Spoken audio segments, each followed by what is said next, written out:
Boko Haram's latest tactic, using young girls as bombers. We'll have the details on Sunday's attack and reaction from a Nigerian analyst. As thousands march in Paris, France says it will deploy troops to boost security and protect its Jewish citizens.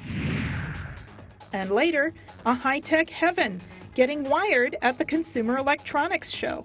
Africa 54 starts right now. Hello and welcome. I'm Vincent McCory. This is Africa 54. We begin in Nigeria, where at least 20 people were killed in two horrific attacks over the weekend. On Sunday, two suspected female bombers struck a mobile phone market in the city of Patiskum in Yobe State, killing 4 people and injuring 21. And on Saturday, a suicide bomb blasted a crowded market in Maiduguri, killed at least 16 people. Nigerian officials say it was set off by a girl believed to be about 10 years old.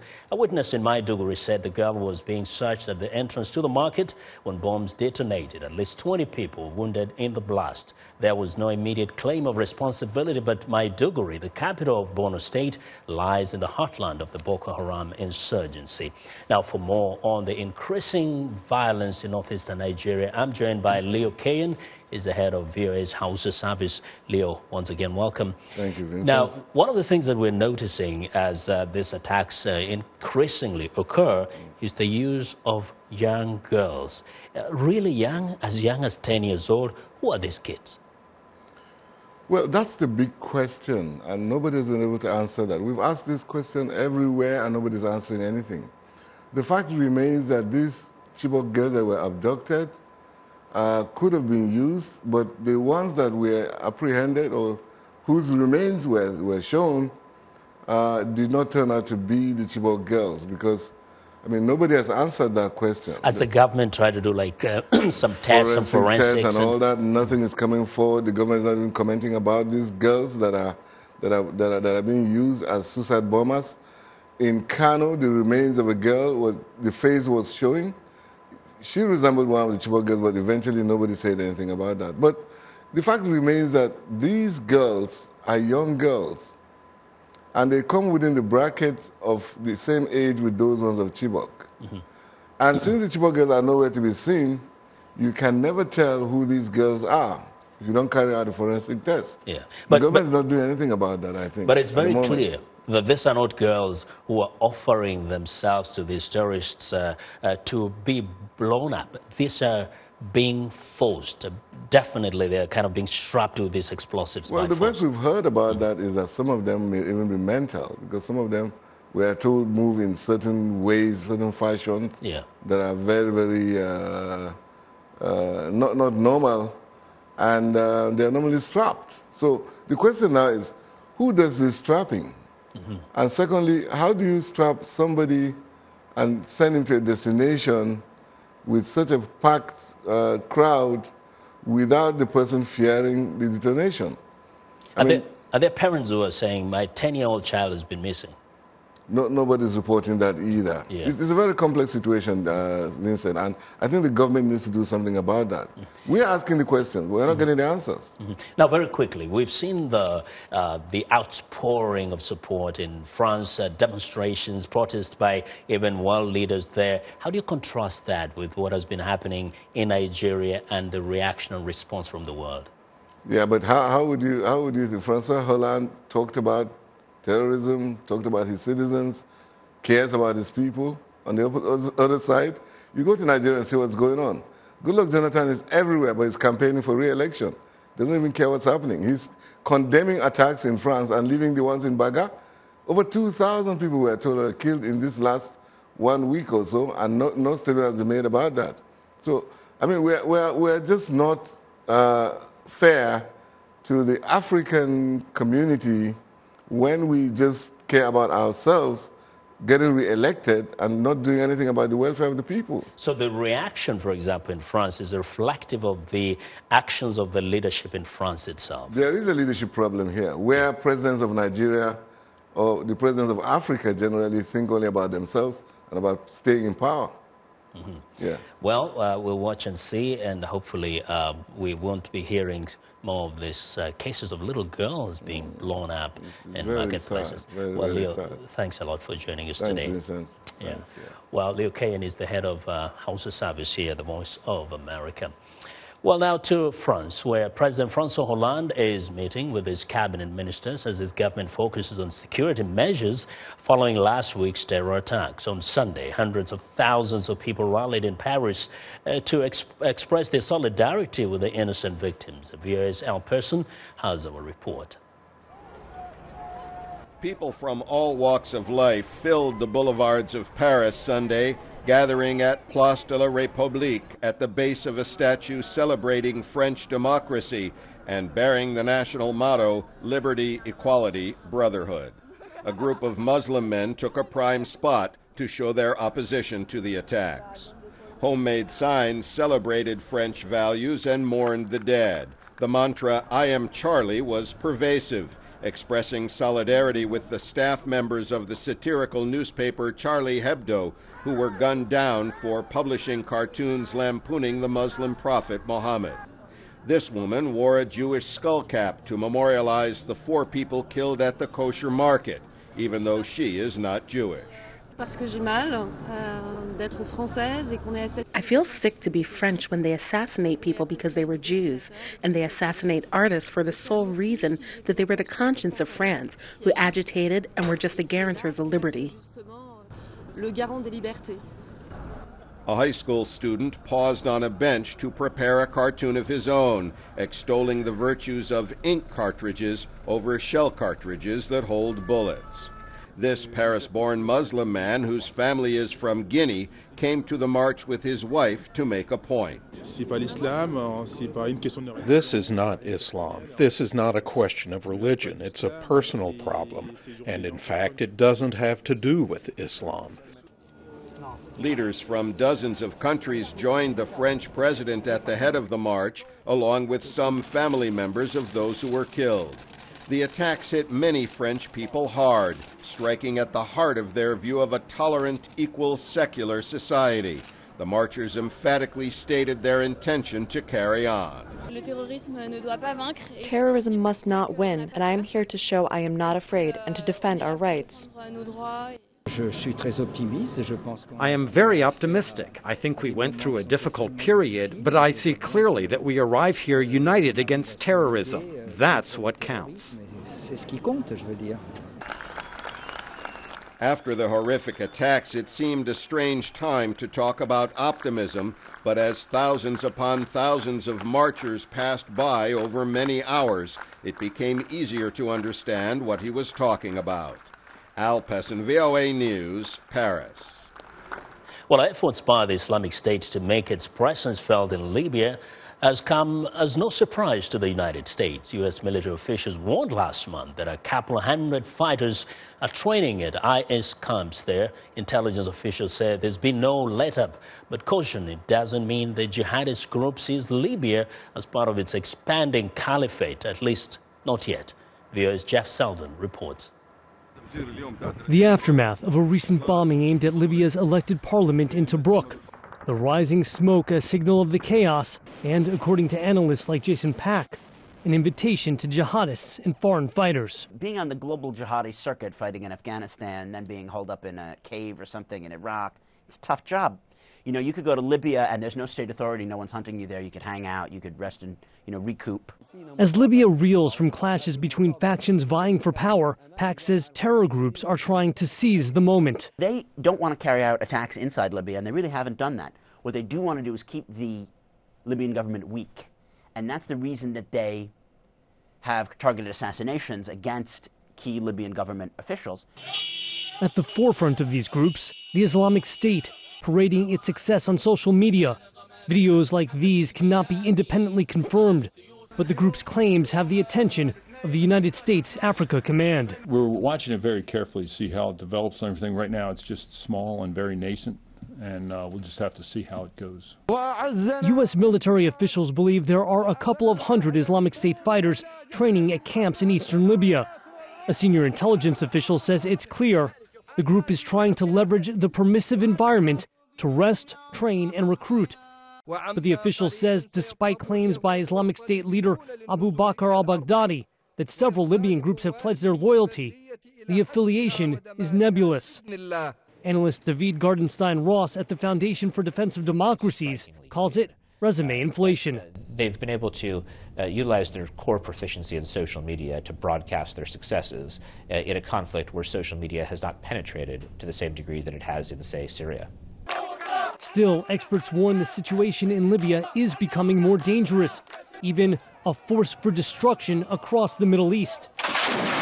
Intelligence officials also worry about the easy availability of weapons, some of which are flowing back with foreign fighters to fronts in Iraq, Syria, and even Yemen. Jeff Selden, VOA News, Washington. While the eyes of the world remain fixed on Paris, Washington is stepping up its focus on potential dangers beyond France. VOA's Michael Bowman reports U.S. Attorney General Eric Holder is urging vigilance against similar threats in the United States and elsewhere. World leaders and top officials took part in a massive solidarity march in Paris to mourn the victims of last week's terrorist attacks that sparked an outpouring of support for press freedom and the most widespread condemnation of Muslim extremist actions since the attacks of September 11, 2001. As the march was getting underway, a potent reminder of continued threats surfaced. An arson attack on a German newspaper that had reprinted cartoons from Charlie Hebdo. We stand in solidarity with the French. U.S. Attorney General Eric Holder spoke from Paris. Although there's not a specific credible threat that I can point to, I certainly think that the environment has changed over the years. We are at war with those who would commit terrorist attacks and who would corrupt the Islamic faith in the way that they do to try to justify their terrorist actions. Countering violent extremism will be the focus of an international summit in Washington next month. In the meantime, Holder says, Americans must be vigilant to a dual threat from al-Qaeda in the Arabian Peninsula, as well as Islamic State militants fighting in Iraq and Syria. It will really entail a whole-of-government approach. It means that we have to have our intelligence community, we have to have the law enforcement community, we have our state and local counterparts, and we had to have American citizens be vigilant. We have that program of see something and say something. It will take the entirety of the American nation to try to keep us safe. In a video released Sunday, one of the gunmen in the attacks in France declared his allegiance to a global Muslim caliphate and urged others to follow his example. Michael Bowman, VOA News, Washington. We want to know what you think about Africa 54 and the stories we covered. Join the conversation on Facebook and check out our headlines 24/7 on voaafrica.com. Coming up, how about backpacks for carrying water? We'll tell you about this Kenyan innovation to keep disease away. Stay with us.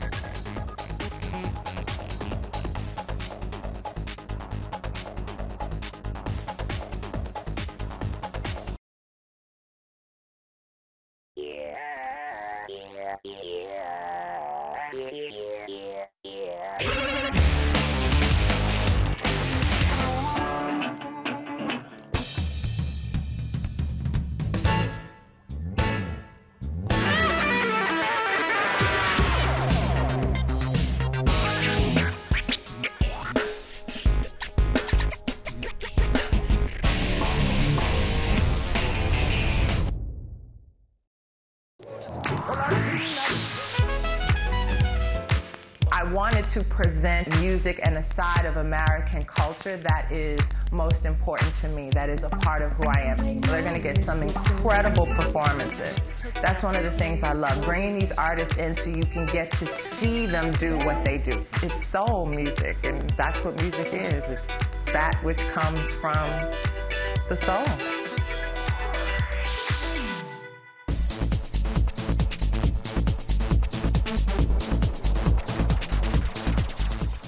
Welcome back to Africa 54. I'm Vincent McCory. Now, more than 400 Zimbabwean refugees housed in the Central Methodist Church in Johannesburg face an uncertain future after church authorities ordered them to pack and get out. Tusokumalo reports from Johannesburg. The Central Methodist Church in Johannesburg has provided shelter for hundreds of homeless people for years. After the 2008 Zimbabwean elections that were marred by violence involving President Mugabe's supporters and those of opposition leader Morgan Tsvangirai, thousands of Zimbabweans fled to South Africa. This church opened its doors for them. The xenophobic violence that erupted in South Africa later that year forced hundreds more to flee their homes and seek refuge in the church, and this has become their home since that time. But now the church authorities have ordered the remaining asylum seekers and economic migrants, largely from Zimbabwe, to pack and leave. The church's new leader, Reverend Ndumiso Ngombo, says the more than 400 homeless people currently taking refuge in the church must find alternative accommodations. We don't have any plans of evicting people physically, but we'll appeal to people because we have closed that ministry of refugees in the church, like any other ministry that we operate in the church. So we've closed that one and we shall continue without it. With the homeless having been sleeping on the staircases, in chapel corridors, on the floors and all over available spaces, the damage to the once magnificent church has been huge. Noel Muguti, an asylum seeker from Zimbabwe, is one of those still stuck at the church after failing to find another place to go. He says he fears that if the church decides to forcibly evict him and the other over 200 people still living in the church, the only option left will be that of sleeping in the streets. The anxiety is that as a refugee for many years, I'm going to be more by being a destitute, by being homeless. I cannot go back to Zimbabwe. I cannot be in this church. I don't know where I will be tomorrow. But this man, Bishop Paul Verin, who had been in charge of the church for years before being transferred to another one, vows that no one will be evicted without some other shelter being provided. We have looked for alternatives and we have got some alternatives. And nobody's going to be treated like a piece of rubbish in this place over my dead body. This place has specifically been created to give people dignity. It's now not going to enter into anything else. Reverend Ngombo, though, insists it is now time to return the building to its former glory and keep it dedicated to song and praise. Tusokumalo for VOA News, Johannesburg. Well, an estimated 783 million people around the world do not have access to clean running water. But in Kenya, the growing use of water packs is providing safe drinking water to more people while reducing the number of deadly waterborne diseases. Reporter Lenny Rovaga has details from Nairobi. 50-year-old Njeri Minor has walked this path for the last 10 years. Her daily routine involves fetching water for her household. But these days, her chore is easier because she has a water pack, a waterproof rucksack that holds up to 20 liters of water and is fitted with a tap. In the past, Minor would have to carry water in a jerrycan, an arduous task, especially uphill. For Minor, the water pack is hygienic and cost-effective. In the past, I was using metallic containers. The containers would eventually rust inside. But now I'm using this water pack, and there's no rust whatsoever to contaminate the water, and that's really great. This is Jua Kali, a slum in Maroroi on the outskirts of Nairobi. It is home to some 10,000 people. Poverty here creates unhygienic living conditions, made worse by the use of metallic jerrycans and conventional water tanks that spread waterborne illnesses. 2 years ago, the NGO Partners for Care started the Water Pack program to replace jerrycans with lightweight water backpacks made of plastic. Together with their partners, Greif and Park H2O, the group has distributed more than 10,000 water packs all over the country. David Chanzera of Partners for Care says the free distribution of the water packs will improve sanitary living conditions. Poverty is alive in the slums, and being our main focus is health and water sanitation, we are here to bring awareness, and also the water pack brings and eliminates the opportunistic diseases, waterborne diseases in the community. Partners for Care plans to start making the water packs in Kenya and sell them for $5 each. It says this will increase productivity and provide employment. For Njeri Minor and many other Kenyans, the water pack has been a boon for their households and a safeguard for their health. Lenny Ruvaga for VOA News, Nairobi. Well, still to come on Africa 54, Hollywood's hottest designs are on display for the Golden Globe Awards. We'll be right back, but first, here's a look at Monday's headlines.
Music is an essential part of who I am, who my family is, and where I come from. Our show that is jazz-focused is called Beyond Category, and we take a very broad concept of what jazz is, but we look about bringing in the greatest jazz artists working to talk about their music and to hear them play.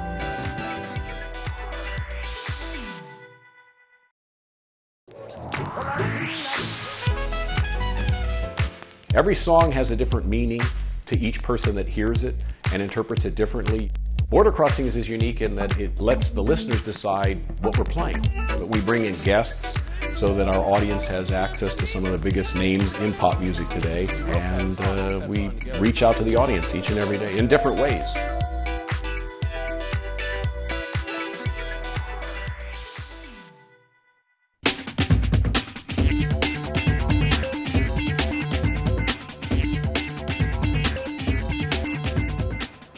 Well, time now for what's trending on Africa 54. The stars came out to play Sunday night for the annual Golden Globe Awards.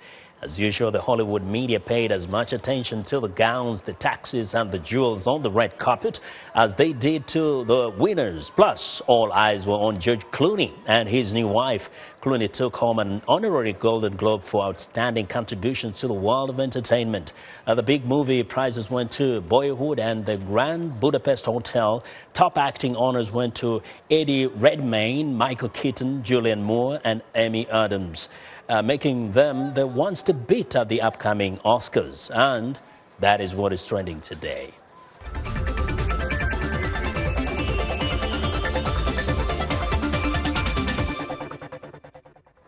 Well, the latest innovations and gadgets were unveiled at the recent Consumer Electronics Show in Las Vegas. It's one of the largest exports in the world and a marker of technology. We get the details from Hamed Beravan. Organizers expect more than 160,000 people to attend this year's Consumer Electronics Show in Las Vegas. Each year's show has specific trends which set the tone for the year ahead in the consumer electronics business. Ultra HD TVs, which have 4 times the resolution of normal HD TVs, are all over the place this year. Samsung announced 9 new models. LG introduced more curved designs, and Sony said all its TVs will now be equipped with the Android TV operating system. Another trend in this year's CES is home automation via the internet. from connected dishwashers, stoves and refrigerators to smart pots for house plants. The challenge, though, is to come up with a standard to allow all the numerous devices and brands to communicate with each other. One of the hottest category of products in this year's show is wearable devices. Examples include a light therapy helmet that promotes hair growth, a device that helps reduce chronic pain, a ring that allows you to control other gadgets and devices with just gestures, a smart Bluetooth-enabled pacifier, and a beautiful necklace that connects to the user's mobile device for discreet alerts. 3D printers have seen major growth in the past year, and because of this growth, their prices have decreased significantly. Several models are even below the $1,000 mark. In addition to the large 3D printers, there is now a new 3D pen on the market that allows the users to draw 3D objects. The robotic world was also present in force, from modular cubic robots that help children learn programming to telepresent robots that allow users to be virtually present in remote locations. For VOA News, this is Hamed Behravan at the Consumer Electronics Show in Las Vegas, Nevada.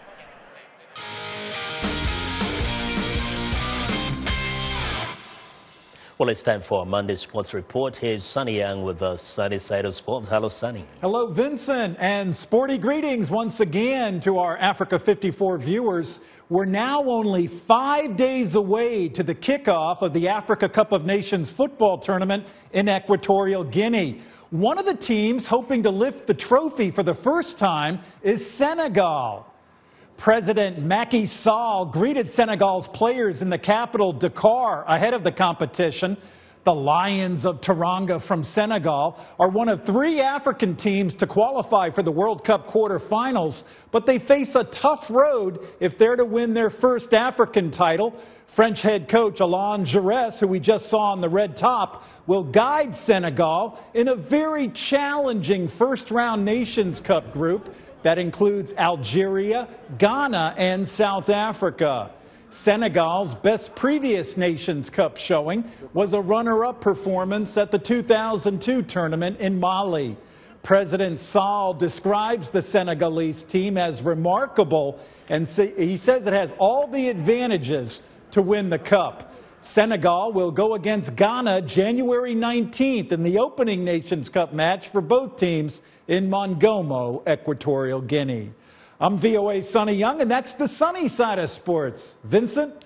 Well, thanks a lot, Sunny. And be sure to watch the sunny side of sports every Monday and Friday right here on Africa 54. That's our show for today. Be sure to watch Africa 54 on our website at voaafrica.com. For more news, tune in to VOA's evening radio show, Africa News Tonight at 1800 UTC, and in the mornings to Daybreak Africa between 0300 and 0600 UTC, Monday through Friday. Thanks a lot for watching from all of us here in Washington. Have a good night.